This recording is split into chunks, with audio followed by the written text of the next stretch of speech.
tous, on est à Uchronie Games pour une partie de Games of Thrones. Et aujourd'hui, My Nightwatch va affronter des Free Folk de David en l'occurrence. Alors, le scénario c'est Danse with Dragon, donc les danses les dragons. Les objectifs ont été placés, les décors aussi. On va faire le déploiement et on va se retrouver au tour 1, mais avant on va présenter les armées.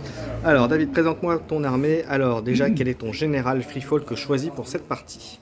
Alors, mon général c'est Mansell, Mance Rider, qu'est-ce que je dis moi, Mance Rider qui est intégré dans les Ten Warriors. D'accord. Donc c'est a priori l'unité la plus blindée on va dire chez les Free Folk. Il permet de donner un bon moral aux Free Folk. Sur l'unité où laquelle il est, sur les unités qui sont assez proches de lui. D'accord. Ok, ensuite tu as quoi d'autre comme unité dans ta liste? Alors j'ai les troglodytes qui frappent plutôt fort mais qui sont un peu qui peuvent se taper sur les pieds on va dire quand ils font des 1. D'accord. Mais il y a l'alpha qui est avec eux qui leur permet de taper directement comme s'ils étaient un seul rang parce qu'un seul rang ils tapent en fait à l'inverse. Ils tapent à 8 quand ils sont un seul. C'est un peu des berserkers Stark en fait, voilà, c'est ça? Ouais. Ok. Ensuite, tu as quoi d'autre? J'ai les Followers of Bone qui, eux, ils vont surtout agir sur le moral. Et notamment, bon, ils infligent des malus de moral quand on vient leur taper dessus. Et c'est renforcé par Rattleskirt, qui est l'attachement. Ok. Et ensuite, je vois qu'il y a autre chose dans la liste, donc tu as quoi d'autre après? Alors, les Raiders, avec l'attachement Raider Leader. Alors, je montre un peu plus près parce qu'ils sont super, je les trouve très bien. Ah, merci. Voilà. En fait, c'est leur donne gang, c'est-à-dire que quand ils sont en contact avec une autre unité, s'il y a une autre unité qui vient dessus, à 2, ben, ils tapent plus fort, ils jettent plus de dés. Ok. Là, j'ai les trappeurs qui ont piège caché. Quand il y a une unité à 12 qui s'active, ils peuvent faire des dégâts. Mais là, j'ai pas d'attachement. Bon, ils tirent à courte portée sinon. Et enfin, le char. Je vais essayer de faire aller assez loin pour prendre le flanc. Bon, on verra bien. J'ai jamais joué le char. Donc, on va découvrir. Et puis je vois que tu as une unité derrière. Alors ça c'est pour l'unité pour le... Voilà, c'est la réserve au cas où j'ai la bonne carte tactique que je pioche. Spécial Free Folk qui peut faire le café effectivement. Voilà, très bien. Et voilà, en NSU tu as pris Craster et puis... Lady-Val pour apporter de la manœuvrabilité au Free Folk. D'accord, et ça donne quoi? Craster se redonne des PV et lui, elle peut permettre à l'armée de bouger plus vite avec des manœuvres supplémentaires. D'accord. Bon, après je suis débutant donc... on verra ce qu'on peut faire. De mon côté, je joue la Nightwatch, une formation assez offensive avec mon général Cotter Pike qui a été mis avec des vétérans garde-nuit. Il a un ordre qui permet... Donc une fois par tour, quand je fais une charge, au lieu de lancer un dé, je fais des 3 blessures et je fais une charge à 6, donc à 12. Enfin à 11 plus précisément, puisque là il bouge à 5 les vétérans. Ensuite j'ai Call Hands, donc la chèvre maudite, qui elle se déplace à 5, a un ordre qui fait à unité longue distance de elle, fait -1 au toucher. D'accord. Et après c'est une unité un peu comme une cavalerie, puisqu'elle a une manœuvre gratuite, elle a 4 points de vie. Elle tape au corps à corps et par contre quand elle est morte, tu gagnes 1 point de victoire, mais par contre au tour d'après, au début du tour suivant, elle peut arriver sur n'importe quel flanc à courte portée. D'accord. Ensuite on a les frères jurés que j'ai en 2 fois, qui eux ont été de mêlée, qui ont Sundering, donc fracassé en natif naturellement. Et quand ils font en ordre, quand ils font une attaque de mêlée, ils peuvent le donner vulnérable à l'unité qui est en face. D'accord. Et ils tapent à 7 dés.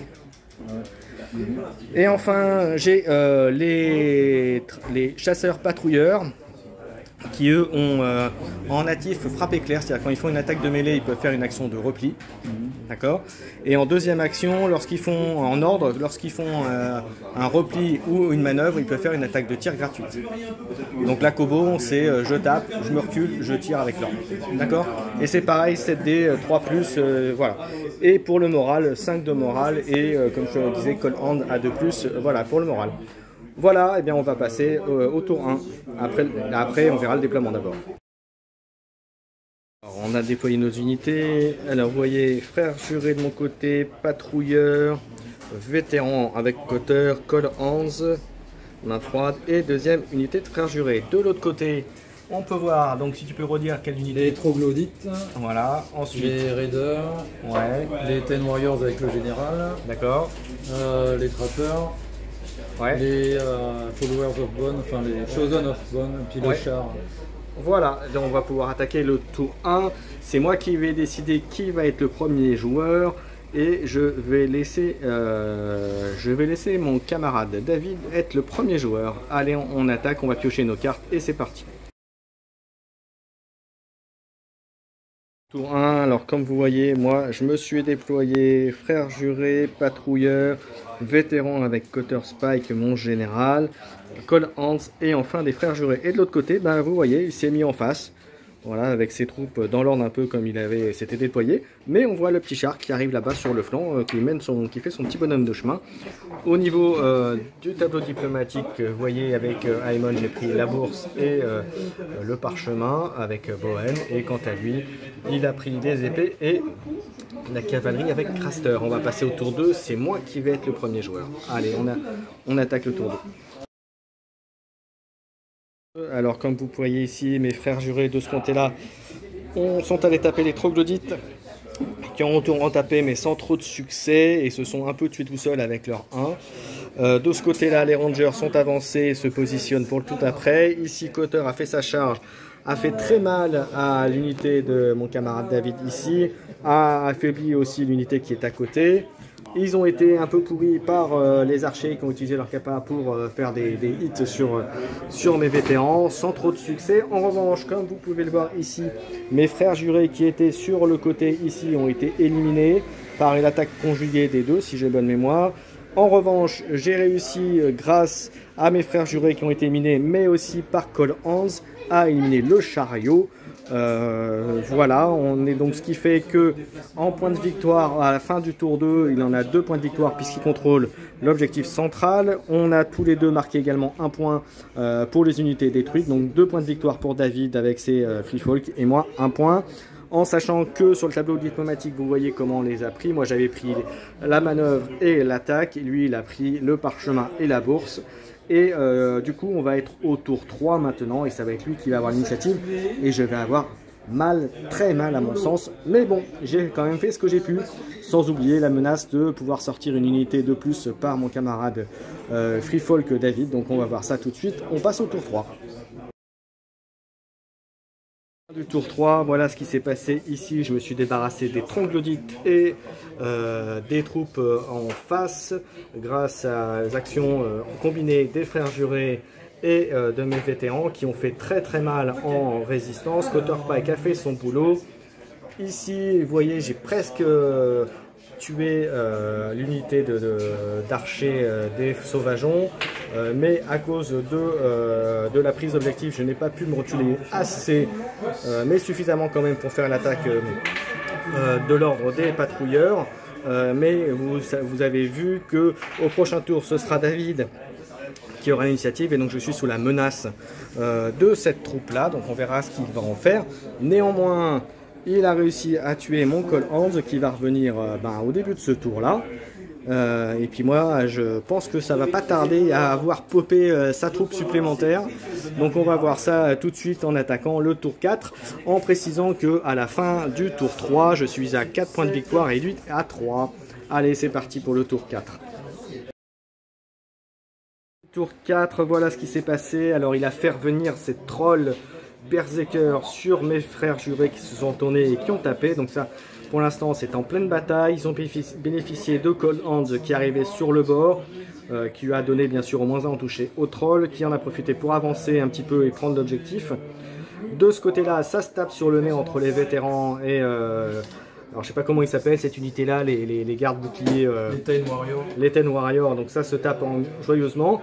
Et ici, il y a un échange de coups entre les patrouilleurs et, pareil, je n'ai pas le nom de cette unité. Les Chosen of... Voilà, les Chosen.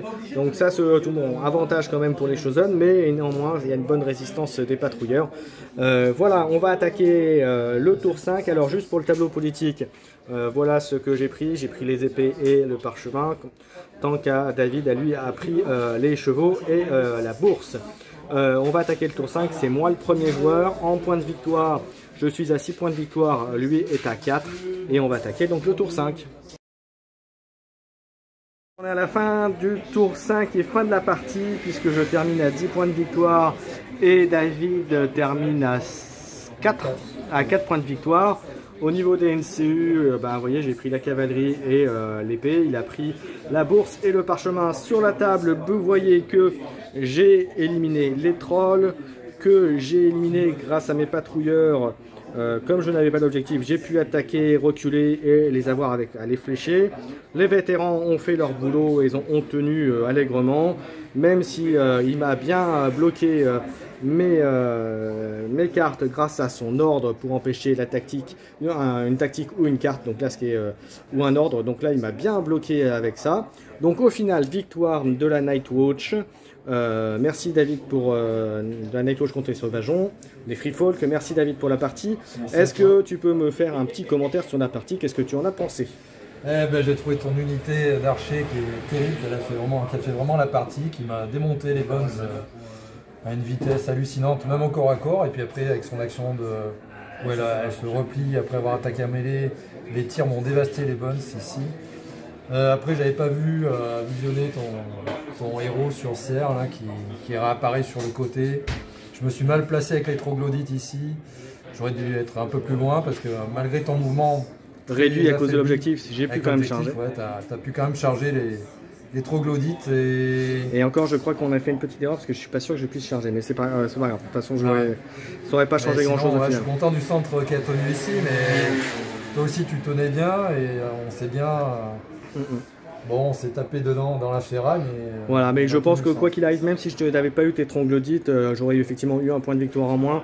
Mais je pense qu'au tour d'après, je gagnais quoi qu'il arrive en points. Voilà, qu'est-ce que je peux dire? J'ai eu très peur quand j'ai vu le nombre d'activations et d'unités sur la table, en sachant que tu avais la possibilité de faire revenir 2 fois une unité. Donc là, c'est tombé une seule fois.